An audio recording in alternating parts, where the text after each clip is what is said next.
Olá, seja muito bem-vindo ao site Lapada Lapada, com transmissão ao vivo aqui pelo Facebook do site.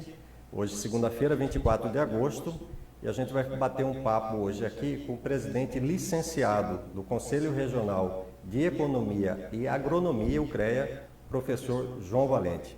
Professor, seja muito bem-vindo aqui ao nosso estúdio. Eu vou fazer uma pergunta, assim, meio que inocente para o senhor, mas qual que é a função do CREA numa cidade? Bom dia, muito obrigado pelo espaço, para que a gente esteja aqui se comunicando com a nossa população.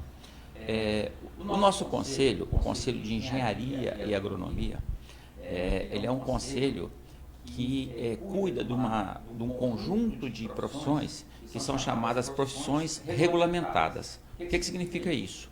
Significa que as profissões abrangidas por esse conselho, elas só podem ser exercidas por profissionais legalmente habilitados, ou seja, profissionais que tenham a formação, a graduação nessas modalidades profissionais e posteriormente se registram no CREA, se regularizam no CREA para poder exercer as suas atividades.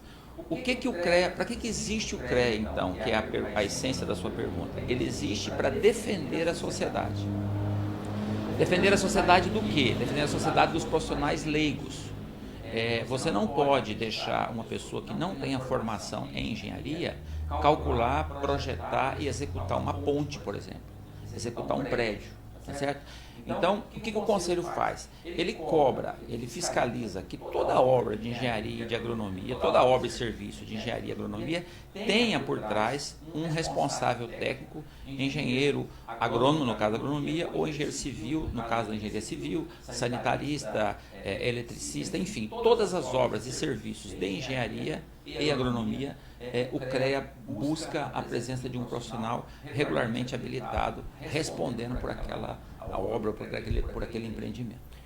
A gente está falando aqui com o presidente licenciado, eu estou usando o termo licenciado porque o professor João Valente, ele vai participar das eleições que vão ocorrer no CREA, por isso que ele não está presidente no cargo. Quem ocupa hoje o cargo é o vice-presidente, mas a gente não vai manter aqui o presidente, né, porque não tem como tirar essa função. E hoje, quantos engenheiros que estão inscritos no CREA? O CREA Mato Grosso é um CREA, um regional diferente. Ele tem um número maior de engenheiros agrônomos do que de engenheiros civis. É o único estado do país que tem isso. O conjunto dos profissionais de todas as modalidades registrados no CREA Mato Grosso hoje somam 23 mil. São 23 mil profissionais. Nós temos esse dado bastante atualizado, porque no ano passado nós implantamos um novo sistema corporativo no Conselho, e esse sistema atualizou o cadastro de todos os profissionais. Então hoje nós temos dados atualizados. Nós temos, juntando todas as modalidades, 23 mil profissionais, sendo que a modalidade que tem mais profissionais no estado é a modalidade de engenheiros agrônomos. Isso é por conta do agronegócio?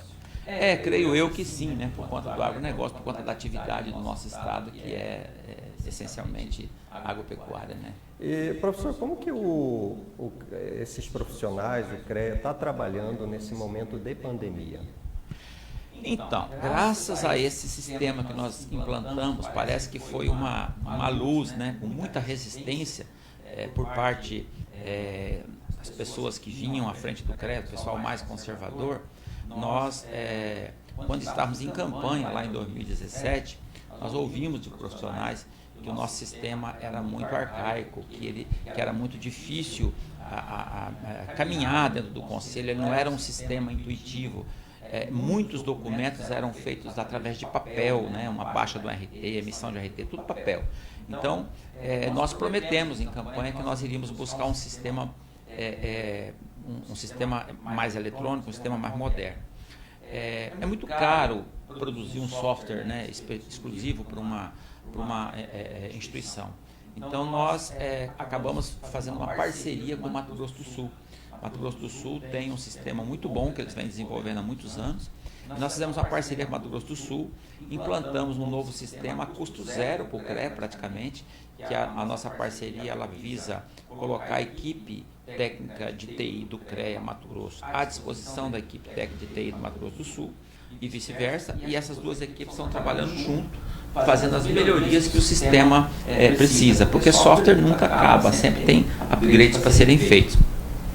E através desse sistema, nós podemos fazer absolutamente tudo online.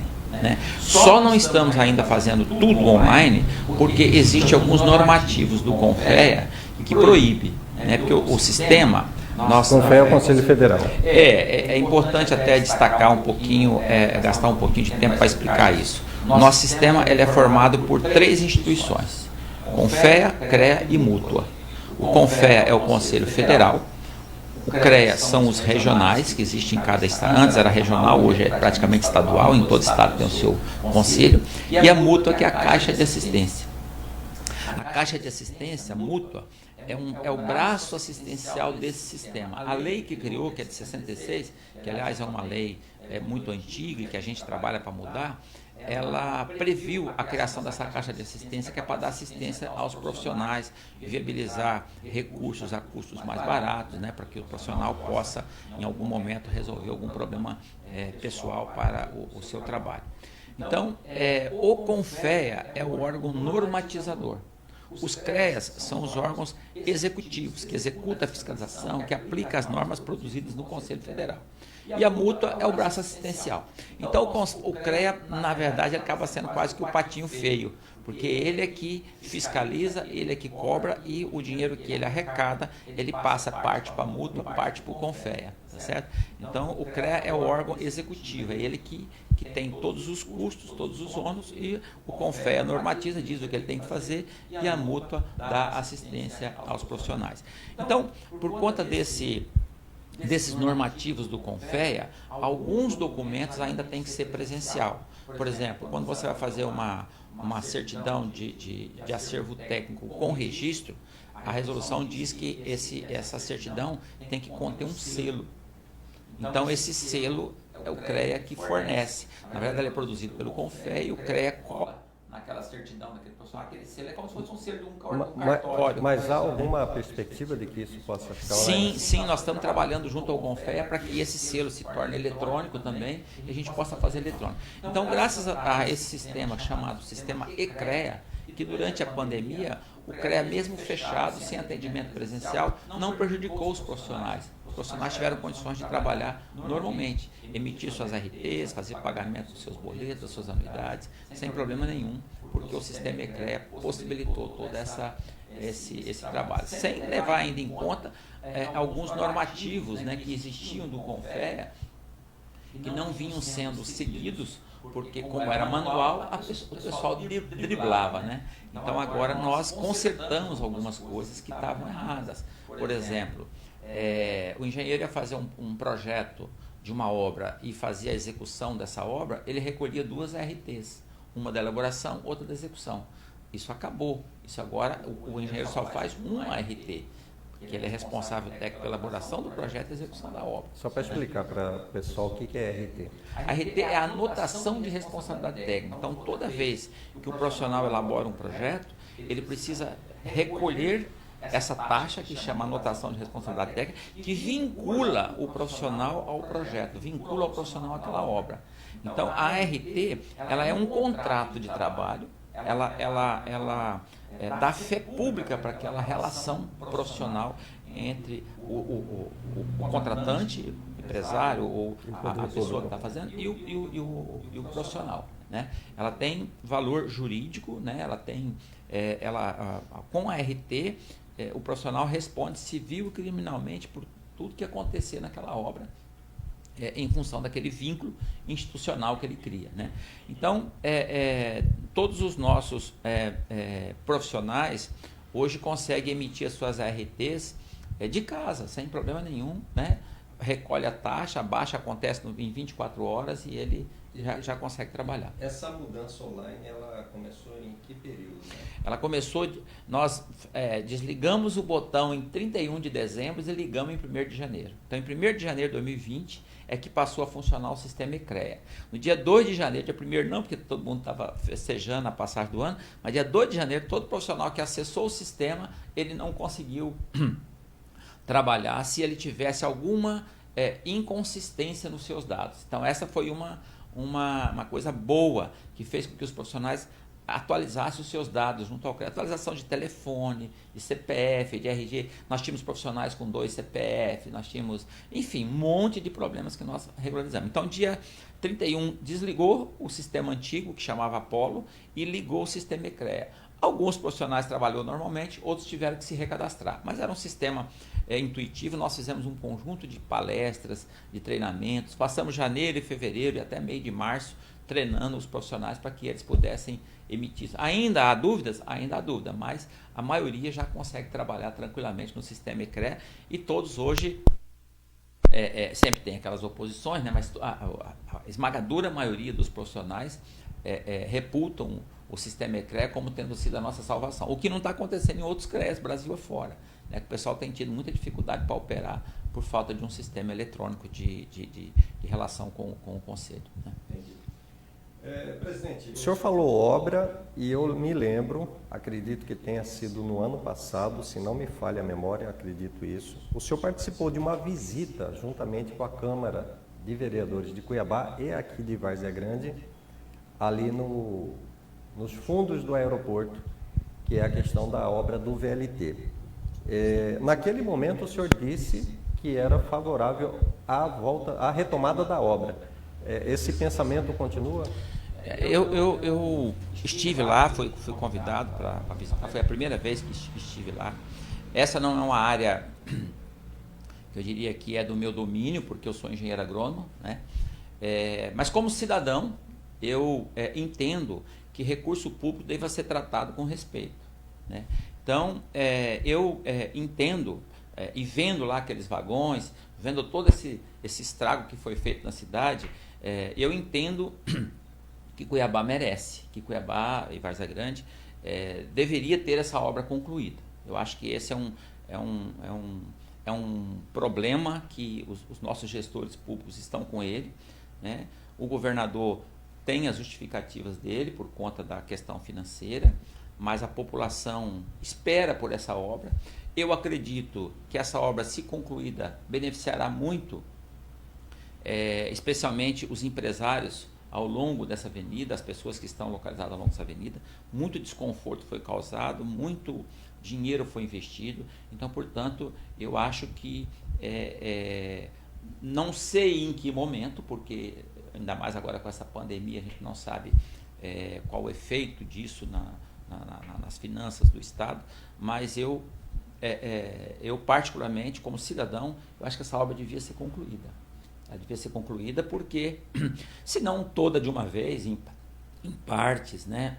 Primeiro um trecho, depois outro, mas enfim, não é possível deixar um dinheiro desse ir para o ralo.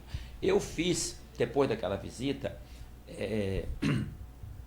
um ciclo de debates lá no CREA e trouxe lá para debater com a gente um engenheiro que foi coordenador do consórcio que administrou aí as obras do VLT. E as informações que ele trouxe, assim como as informações de engenheiros do Estado e do município, nos dão conta de que o VLT ele pode se tornar viável, sim. Ele pode se tornar viável, sim, e ele tem uma repercussão muito positiva na cidade, na nossa região. Então, portanto, a gente tem que ponderar também a questão do interior do Estado, porque as pessoas do interior entendem que o investimento dessa monta na capital vai estar usando dinheiro que vem do interior, mas a gente tem que ter também a consciência de que a equalização tem que ser feita, né? Tem que sair de um lugar para outro. A gente não tem como não tirar dinheiro do Estado para poder viabilizar um negócio desse. Objetivamente, eu sou favorável de que a obra deva ser concluída. Em que momento e com que dinheiro, aí é preciso mais estudo, é preciso aprofundar. A gente sabe que existe, inclusive, dívidas, né, a serem pagas. Aliás, a obra parou porque tem dívida para ser coberta. Então, dinheiro não cai do céu, é preciso ter essa consciência de que é preciso buscar esse recurso. Mas que eu sonho deixar Cuiabá para os meus netos com o VLT concluído, isso eu sonho. Mas o CREA chegou em algum momento assim a ser procurado, porque a obra que a gente tem informação, ela foi paralisada em dezembro de 2014, ainda na gestão do Silval Barbosa. Pedro Táxi assumiu, dizendo que faria a conclusão, que olharia para o VLT, né? Uhum. E aí houve desdobramentos, houve operação da Polícia Federal, em virtude até da delação do ex-governador Silval Barbosa, e naquele momento que retomaria a obra, tudo isso parou de novo. O CREA foi chamado em algum momento na gestão do Táxi e do Mauro Mendes? Sim, o governador Mauro Mendes é muito parceiro do CREA, sabe? Ele tem origem no CREA, inclusive. O governador Mauro Mendes é engenheiro eletricista, foi conselheiro do CREA, e ele foi, inclusive, diretor no CREA. Ele tem uma relação muito boa com o CREA. A gente conversou diversas vezes sobre VLT, ele me apresentou dados, eu contestei algumas coisas, afirmamos outras, enfim. O CREA fiscalizou as obras do VLT. À época eu não era presidente, era uma outra pessoa que era presidente. Mas só o VLT ou Toda. Fiscalizou as obras, fiscalizou todas as trincheiras, tudo o CREA fiscalizou. Eu quero depois que o senhor fale sobre o viaduto da UFMT. Ocorre que essas obras foram contratadas naquele sistema simplificado lá, que não exigia, não exigia os projetos executivos. Né? Era aprovado a toque de caixa. Então, portanto, existe um conjunto de relatórios, um conjunto de notificações feito pelo CREA à época, isso consta inclusive nos arquivos do CREA, e que muita coisa não foi atendida, porque você não achava o engenheiro. O engenheiro não era daqui, era da Espanha, era de Portugal, não sei aonde. Então, eu diria para você que o CREA fez o papel dele. Ocorre que a legislação aplicada pelo governo federal naquele momento não permitia que o CREA inviabilizou muitas coisas que foram feitas. Nós tivemos engenheiros que fizeram diversos relatórios criticando lá a problema das trincheiras que foram feitas sem o devido cuidado técnico. Mas enfim, é uma coisa que eu peguei o carro andando, né, como diz o outro, né? Essas informações que eu estou te passando sobre o VLT não são informações da minha gestão, são informações que eu peguei como cidadão, né, como uma pessoa comum, e quando cheguei ao CREA, obviamente que as primeiras entrevistas que me chamaram sempre abordava a VLT, e eu então fui buscar compreender o que aconteceu, conversando com as pessoas que trabalharam no VLT. E aí há problema de todas as ordens, né? Se nós for falar de VLT, dá para conversar um dia todo. A gente está falando aqui das obras da Copa, porque eu me lembro também que houve um erro muito grosseiro ali no viaduto da UFMT. Parece que é uma situação que foi suprimido o tamanho daquela obra. O senhor teve informações sobre isso? O CREA atuou nessa questão? Não, sobre o viaduto do VLT... Não, ali é isso, da UFMT. O viaduto da UFMT, ali onde passa o VLT, eu particularmente tenho muitas críticas daquilo ali, como cidadão, como morador dali, que obstruiu a rua principal ali, a Rua Brasília, né? E ele era para descer mais na frente, desceu mais perto, enfim. Oficialmente eu não tenho essa informação. Parece que era para ser um pouco maior e ficou menor. Né? Oficialmente eu não tenho essa informação porque eu não tive acesso ao contrato, tá certo? Então fica difícil a gente falar sobre hipótese. Eu gostaria de... Eu não tive acesso ao contrato daquela obra. Então, portanto, mas já ouvi falar, assim como você, que aquela obra era para ser maior, que aquela rua não era para ter sido obstruída como foi. Alguns remendos foram feitos, diversos remendos foram feitos depois, com aquelas saídas laterais, mas enfim, ficou realmente uma obra não adequada para o nosso local. Mas assim, eu queria destacar também o seguinte, eu penso e aí eu trago isso para o meu campo, né, para a questão do CREA, eu penso que todo gestor, quando assume uma instituição, ele procura fazer o melhor dentro da sua ótica, dentro das suas possibilidades. Eu acredito, inclusive no CREA propriamente dito, que os gestores que passaram por lá antes de mim, todos eles tiveram a melhor das boas intenções. Mas assim, quando você pega uma instituição que passou por uma boa gestão, você tem um histórico positivo. Então, por exemplo, quando nós conversamos sobre Cuiabá, Mato Grosso, vem esse histórico dessa gestão ruim que foi feita das obras da Copa, né? Ficou um legado negativo. Eu quero trazer isso para o CREA, a mesma situação. O CREA tem um legado negativo. Você mesmo falou, você é um homem da imprensa, um homem da comunicação, e você disse que conhece pouco o CREA. Por que você conhece pouco o CREA? Porque o CREA se comunica mal. O CREA se comunica mal com a sociedade, se comunica mal com os profissionais. Essa foi uma constatação minha quando cheguei. Outra coisa que é importante destacar é que o cliente do CREA são os profissionais. E eu encontrei os profissionais muito descontentes com o CREA. Via de regra, os profissionais reclamam do CREA, criticam o CREA. Acham caras as anuidades, acham caras as RTs, entendem que tem poucas devolutivas, pouca retribuição do CREA para que ele faça esse recolhimento de RT, de anuidade. Então, eu comecei a tentar entender por que os profissionais eram tão descontentes com o CREA. E percebi que o CREA comunica mal, que o CREA tem uma legislação superada, uma legislação antiga, que não permite muitas coisas que seriam necessárias serem feitas, né? Eu percebi que o CREA passou por gestões com profissionais com perfil político. Foi desse jeito que o senhor encontrou? Foi. Com perfil. Essa é a leitura que eu fiz quando entrei no CREA. Por que eu fiz essa? Por que eu digo essa leitura que eu fiz quando eu entrei no CREA? Eu já participei do CREA em outros momentos como conselheiro. Porque o CREA, para o pessoal entender, ele é assim, ó, ele é uma autarquia pública, especial. Por que autarquia pública especial? Porque ele arrecada os próprios recursos para a sua gestão. Então, todos os custos do CREA, da mútua e do CONFES, saem do CREA, da arrecadação dele. A arrecadação de anuidade e de RTs dos profissionais, né? Então, essa autarquia, ele tem duas instâncias. Ele tem uma instância que a gente chama de estrutura básica, que é formada pelo corpo de funcionários, que são empregados públicos, são contratados por regime de concurso, os que estão já são efetivados, mas novos têm que entrar através de concurso, então são empregados públicos, não são estatutários, mas são empregados públicos seletistas, né?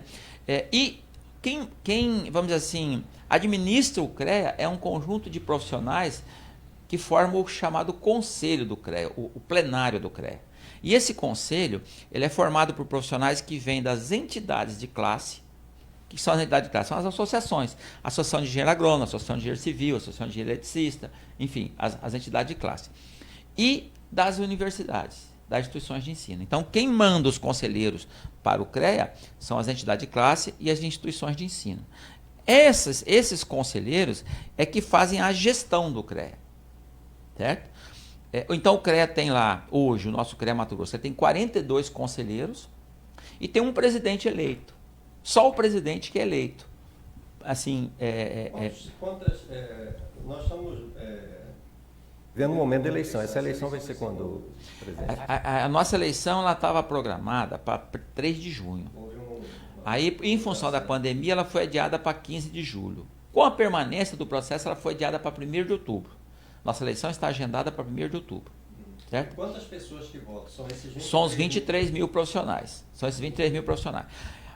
Quando eu digo lá atrás, essa conversa é boa. Quando eu digo lá atrás que a nossa legislação é muito ruim, ela precisa ser mudada, e essa é uma constatação minha, e é uma das motivações minha para ser candidato à reeleição, é que, para você ter uma ideia, nós estamos vivendo pandemia, nós estamos num conselho profissional tecnológico e a nossa eleição é presencial. É isso que eu queria saber do senhor. Eu até tinha anotado essa pergunta. Não, ela é presencial, porque a legislação nossa, e os normativos do CONFED diz que ela é presencial. Eu defendo que ela seja online, já fiz publicações, já fiz vídeos defendendo. Colegas nossos entrou na justiça, ganhou uma liminar, foi derrubada em Brasília. O Conselho Federal derrubou a liminar em Brasília e ela continua para ser presencial. Só para me fechar esse raciocínio. Então, eu vim para o CREA no passado como conselheiro representando a universidade, que eu sou professor aposentado na universidade, fui professor durante 37 anos. E quando professor, eu recolhia minha RT pela docência e representava a universidade naquele conselho, que eu acho importante você fazer a inserção dos alunos no conselho.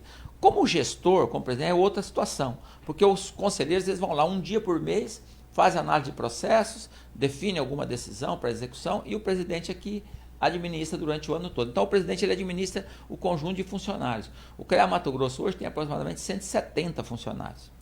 Nós estamos localizados em 24 municípios, 23 no interior, mais a capital. Então, nós temos 24 inspetorias, que é a base do CREA naquele município, certo? Uma das coisas que eu coloquei, que eu identifiquei, para além da má comunicação com os profissionais, para além da falta de devolutiva, a falta de apoio a essas entidades de classe é um outro ponto importante que a gente tem que trabalhar. Porque elas é que mandam os profissionais. As entidades de classe, se elas não tiverem um apoio, elas não sobrevivem. Mais uma associação, você deve entender aí, porque deve ter a associação dos comunicadores, sei lá, e você sabe que é mais uma taxa, ninguém aguenta tanta taxa para pagar. Então é preciso que o conselho dê um apoio. Só que pela legislação que a gente tem, não é possível você fazer repasse para a entidade de classe. Porque a entidade de classe é uma instituição privada e o CREA é uma instituição pública.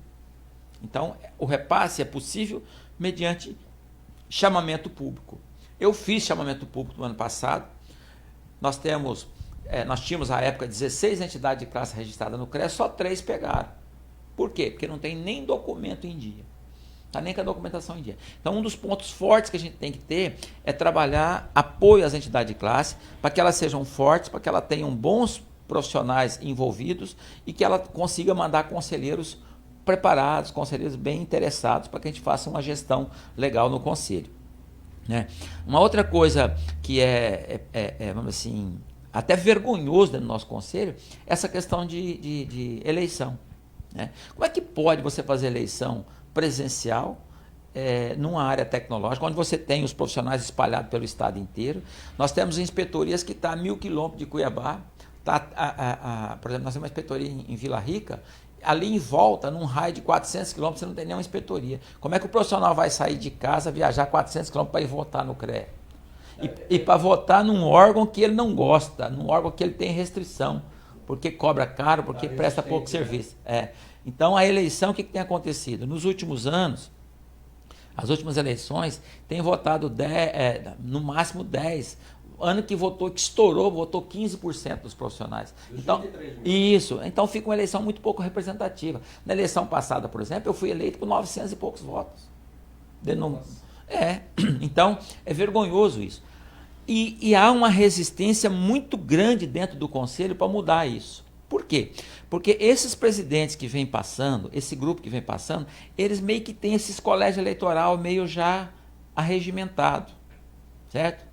Então, eles meio que têm as eleições dele garantidas. Com essas pessoas que são envolvidas, esses 800, 900 mil profissionais que eles têm, já é um voto cristalizado. Então, eles não querem que muda, porque esse voto mantém. Por isso que nós temos dentro do CREA grupos, né, que vêm há 20 anos lá dentro e não quer mudar. Eu entrei há 2 anos atrás para ter um mandato de 3 anos. Fiquei 2 anos. O primeiro ano foi para entender o conselho, praticamente. O segundo ano eu deflagrei um monte de ações interessantes, inclusive saneamento do conselho. É até ruim falar isso, mas nosso conselho tinha problema administrativo de todas as ordens. Eu passei 1 ano fazendo saneamento do conselho. A parte patrimonial, tanto mobiliário como imobiliário, todo com problema. A parte de veículos, a parte de passivos trabalhistas, lá tem os comissionados que não vinham sendo recolhidos, os FGTS dele. FAT sem recolher desde 2013.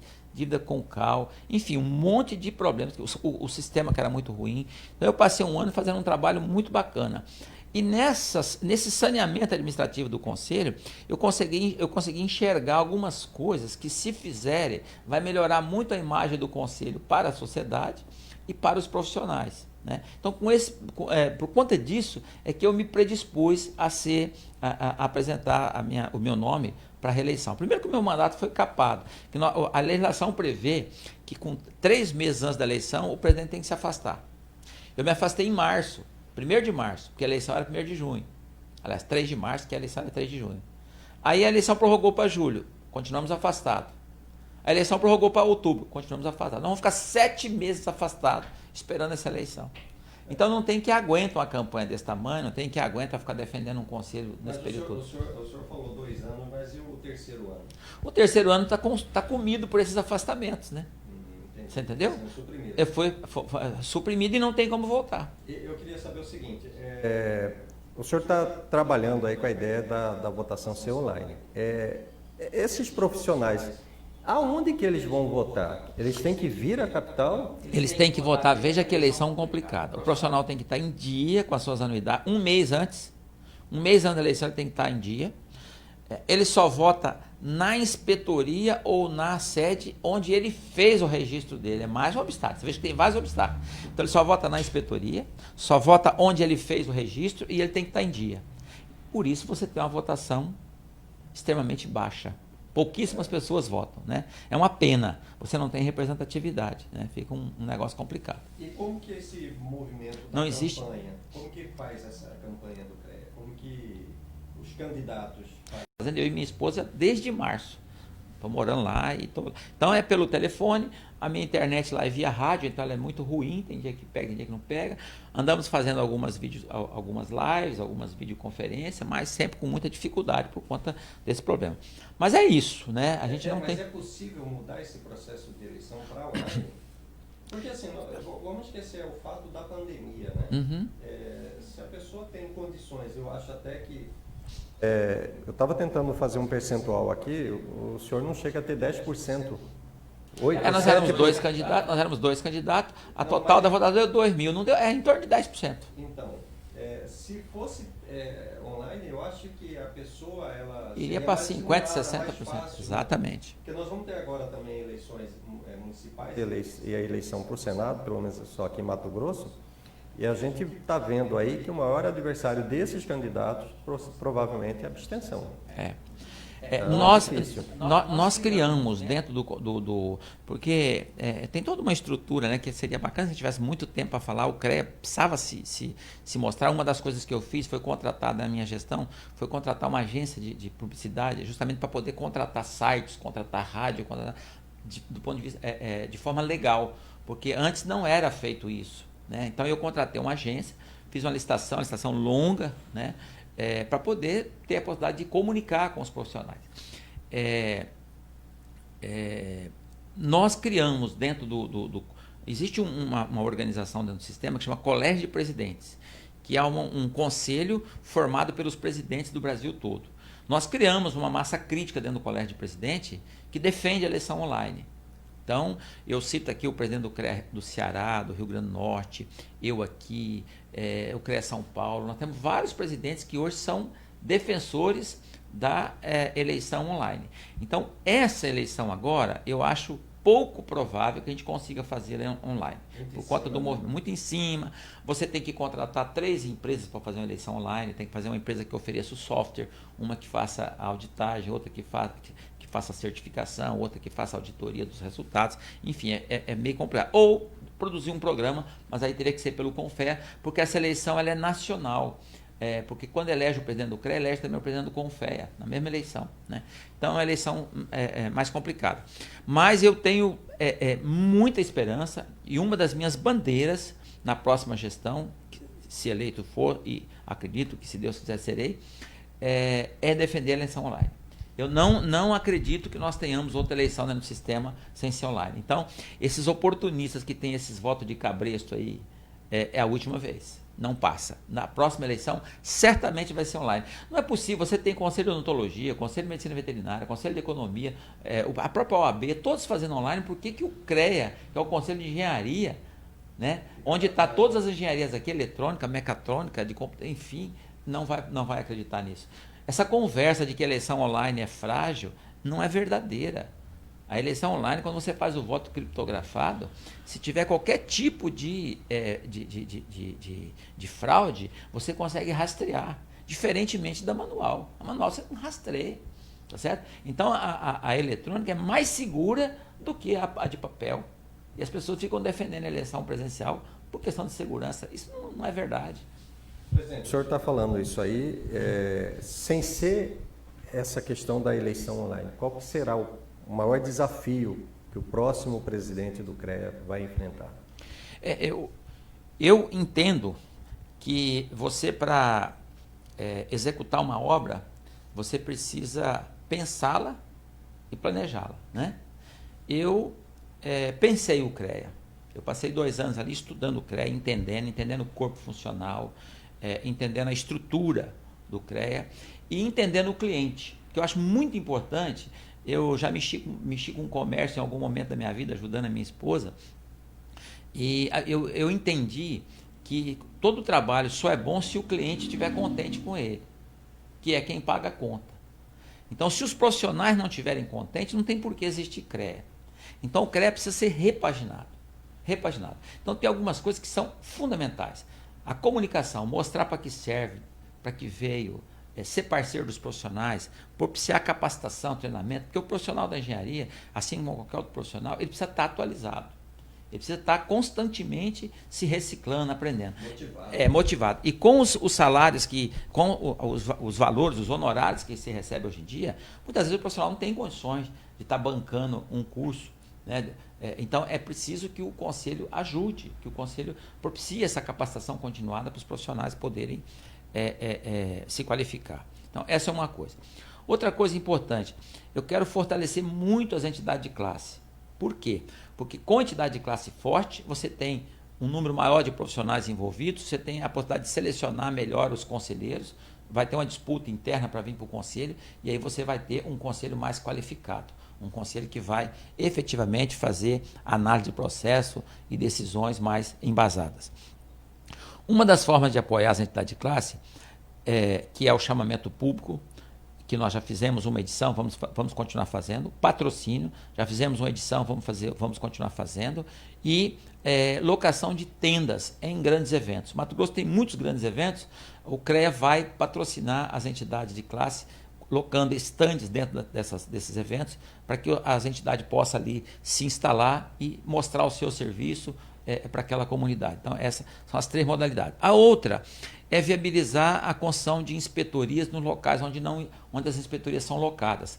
Cidades importantes como Barra do Garças, Tangará da Serra, Cáceres, cidades estratégicas do estado, o CREA não tem uma sede própria. Ele funciona numa salinha do tamanho dessa aqui. Certo? O que eu fiz nesses 2 anos que tive? Já consegui a doação de terreno em Barra do Garça. O prefeito Roberto Faria nos doou um terreno de 1.628 metros.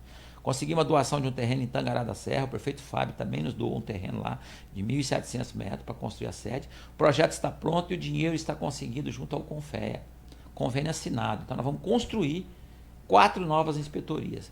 Cáceres nós já tínhamos o terreno doado e Guarantã do Norte já tínhamos o terreno doado. Então serão construídos. Só não está em obra por causa desse afastamento. Mas em dezembro eu assinei o convênio com o CONFEA. Então 4 novas inspetorias.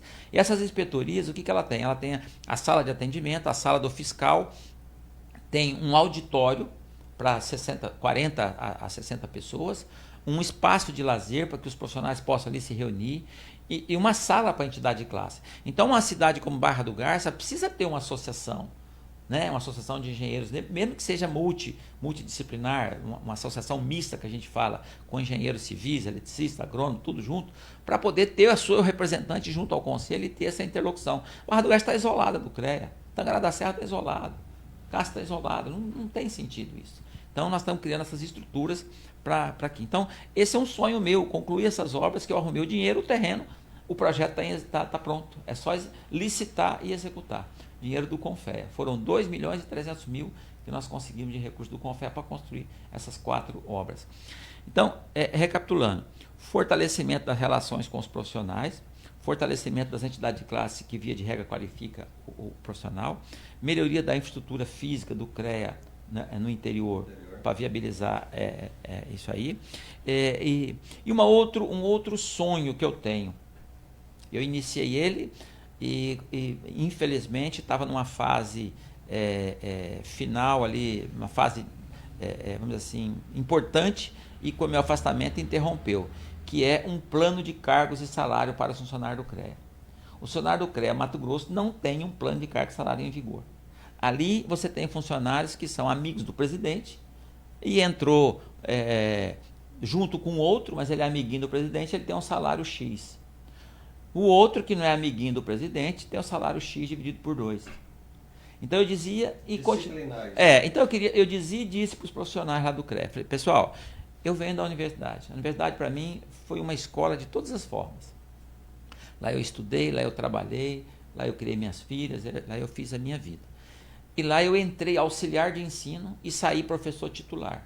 Eu sabia os passos que eu tinha que dar para me galgar. Não era, eu tinha que cumprir minhas metas, tá certo? Para mim poder dar o passo seguinte. E eu quero deixar isso aqui no CREA. É minha contribuição para vocês, funcionários do CREA. Então eu pensei em contribuições para os profissionais do sistema, que sustenta aquilo lá, contribuição para os funcionários do CREA, em que pese eles não entenderem isso, porque aqueles que são beneficiados, que já foram beneficiados, eles querem continuar sendo beneficiados. Sair da zona do conforto. Exatamente. Então você vai implantar um plano de cargo e salário, eles estão esperando aumento de salário, eles querem que aumenta para todo mundo. Se for aumentar para todo mundo, não é plano de cargo e salário, vai ser a mesma coisa, vai ser aquela mesma praxe, né, de antigamente, né?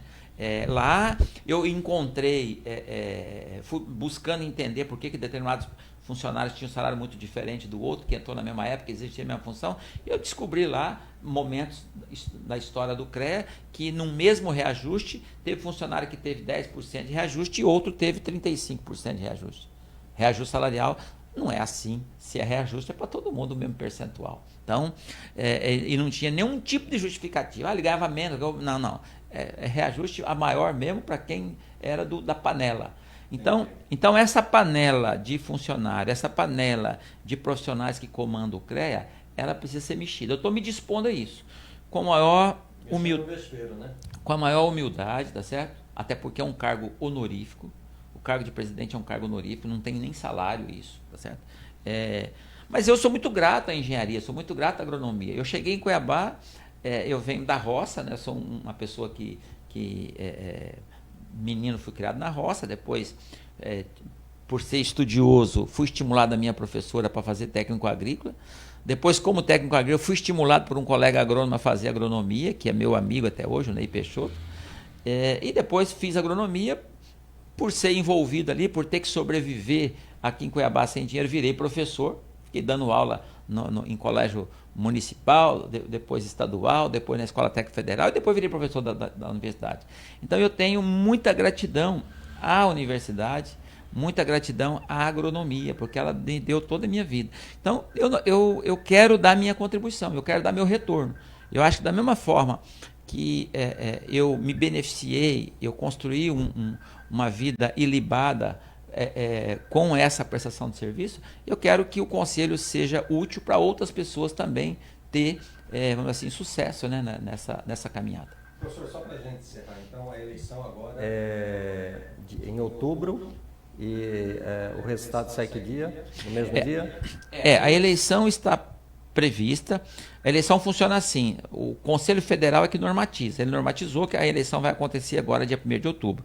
Existe uma comissão eleitoral regional que faz a apuração dos votos. Como ela vai ser presencial e como certamente vai ser papel, porque dificilmente nós vamos ter urna eletrônica que a gente normalmente pega do TRE, e eu acredito que o resultado saia no dia seguinte, não consegue sair no mesmo dia como saía. Com inveja da universidade, né, que acabou de fazer a eleição, 10 minutos depois já sabia o resultado das eleições. Né? Então, e o presidente toma posse quando? Não, o presidente que for eleito agora, ele toma posse no 1º de janeiro. Até o final do ano eu ainda sou presidente. Eu tenho que terminar o meu mandato. Então, até 31 de dezembro eu estou presidente. A partir de 1º de janeiro toma posse o novo presidente, que eu espero que seja eu mesmo. Então, assim, no dia 2 de outubro, a gente já sabe quem que vai ser o novo comandante do CREA. Se Deus quiser. Se não houver mudança no quadro aí da pandemia e tal, se Deus quiser, teremos. Bem, eu quero agradecer a sua presença, a sua entrevista. Nós conversamos aqui com o presidente licenciado do Conselho Regional de Economia, perdão, de Engenharia e Agronomia, uma confusão que eu fiz aqui. Professor João Valente, obrigado aí pela sua audiência. A gente volta numa próxima. Até lá.